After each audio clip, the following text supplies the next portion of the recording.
Some people can't figure you out, and that alone eats at them. It's not because you walk around flaunting anything. It's not because you're loud about your wins or trying to be the center of attention. It's because the way you carry yourself, it doesn't bend to the room. You don't shift your personality just to make others feel comfortable. You don't put on a mask depending on who's watching. You walk in with the same energy you had yesterday, the same energy you'll have tomorrow, and people don't know how to process that.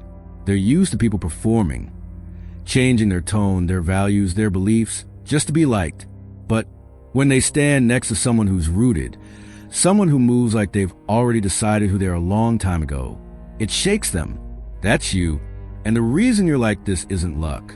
It's because you've built a mind that refuses to be owned by the world. You've trained yourself to understand a truth most people never do. You are not your circumstances. Chaos could be swirling around you. Life could be throwing every cheap shot it's got. And yet you know your reaction is where your real power lies. People don't understand that level of control. They don't understand how you can walk through fire without wearing the smoke on your face. And because they don't understand it, they start to assume it's fake. But it's not fake, it's discipline. And discipline makes people uncomfortable because it reminds them how little control they have over themselves. Your authenticity is more than just being yourself. It's a kind of stillness that can't be purchased, can't be faked, and can't be rushed. It's built over years of pain, over countless moments when life tried to bend you, but you learned to bend with it and come back stronger. Every obstacle became a teacher. Every setback became a sharpening stone. You stopped looking at pain like a punishment and started seeing it for what it really is: training. And here's the thing, when you train in that kind of fire, you don't just see people, you see through them. You notice the way someone's eyes shift when they're hiding something. You pick up on the energy change in a room before a word is spoken. You can tell when someone's smile is just a cover for the dagger they're holding behind their back. This level of discernment is what scares people the most about you, because it means their usual games won't work here. They can lie to everyone else, but not to you.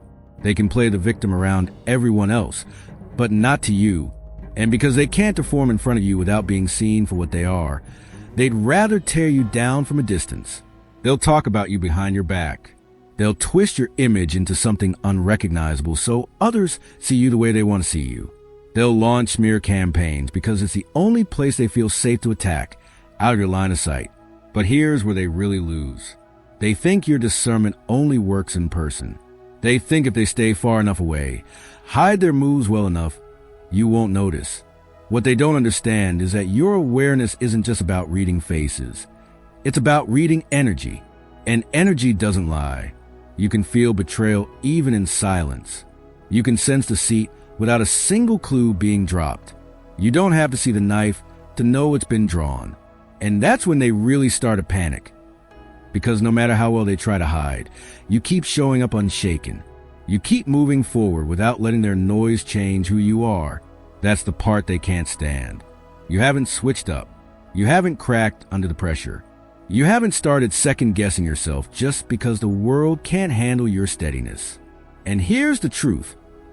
People who are ruled by their emotions will always be threatened by someone who has mastered theirs. They confuse your calm with arrogance. They mistake your lack of reaction for weakness. They think that by making little jokes, belittling your accomplishments, or trying to poke holes in your confidence, they can humble you. But you've already been humbled, not by them, but by life itself. The kind of humility that comes from surviving storms, from rebuilding after losses, from standing alone when no one clapped for you. That's a humility they'll never understand. And because they don't understand it, they project their own fakeness onto you. They say you're putting on a show because that's what they do. They say your confidence is an act because theirs is. But you don't need the mask. You don't need to pretend. You've disciplined yourself to stand in who you are without apology, without the constant hunger for approval. That's why your light blinds them. It's real. They've never been in the presence of someone who doesn't flinch at opinion. They've never stood next to someone who could lose it all and still walk with the same posture, the same calm, the same certainty. That's what Stoicism does to a person. It strips away the need for the world to agree with you before you feel at peace. And when you live like that, You become dangerous to anyone who thrives on controlling the narrative. See, most people only feel strong when they can control how others see them. Their entire sense of worth is wrapped around image. That's why they can switch personalities so fast. Because their goal isn't truth, it's acceptance. But you don't move like that. You're anchored, and the anchor is your mind. You've trained it to hold steady no matter what the waves are doing. It's not that you don't feel the storm. You do. You feel the betrayal. You notice the shift when someone's loyalty turns. You sense the tension when someone's plotting quietly. But the difference is, you don't let it pull you into chaos. You don't give away your peace in exchange for revenge or validation. That's self-mastery. That's the discipline Epictetus talked about when he said no man is free who is not master of himself. And here's the thing about mastering yourself. People can't manipulate you the way they manipulate everyone else. Their usual hooks don't stick. They can't bait you with flattery because your ego doesn't live off their approval. They can't provoke you with insults because your worth isn't built on their praise in the first place. That kind of untouchable spirit is terrifying to them. So what do? They go after your name. They try to repaint you in colors that don't belong to you. They plant seeds in other people's minds so that by the time you walk into the room, those people already think they know you.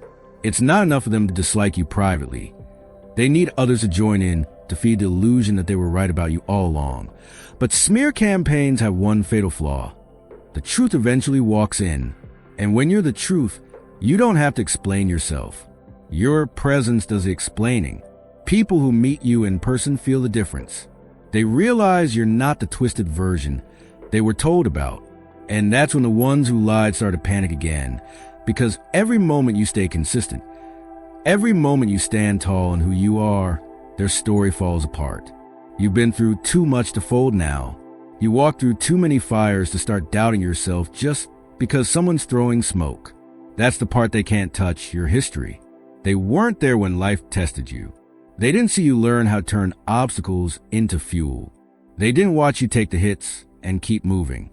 And because they weren't there, they don't understand why you don't break under pressure. But you know that every difficulty you faced was shaping you into someone unshakable. The impediment to action advances action. Marcus Aurelius said it because it's true. Every block in your path forced you to grow stronger in ways you wouldn't have otherwise.